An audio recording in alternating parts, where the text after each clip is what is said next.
October 1ஆம் தேதி முதல் கோலாலம்பூர் மாநகர காவல்துறை போக்குவரத்து விதிகளை மீறுபவர்கள் மீது எச்சரிக்கைகளுக்கு பதிலாக கடுமையான அமலாக்கத்தை மேற்கொள்ளும் என்று கோலாலம்பூர் காவல்துறை தலைவர் கமிஷனர் டத்தோ ஃபாடில் மர்சூஸ் தெரிவித்துள்ளார். இதனிடையே செப்டம்பர் 6ஆம் தேதி தொடங்கிய இணக்க நடவடிக்கையில் சட்டவிரோத வாகன நிறுத்தம், போக்குவரத்து தடை, அலங்கார நம்பர் பிளேட், தலைக்கவசம் அணியாதது போன்ற குற்றங்களுக்காக 60,000த்திற்கும் மேற்பட்ட எச்சரிக்கை அறிவிப்புகள் வழங்கப்பட்டுள்ளன. எனவேதான் இனி எச்சரிக்கைகளுக்கு பதிலாக இப்போது அபராதம் வழங்கப்படும் என்று ஃபாடில் கூறினார்.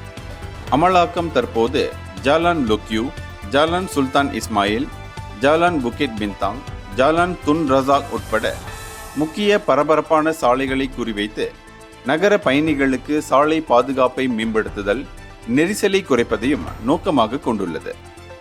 இந்தியர்களின் இதய குரல் மக்களோசை.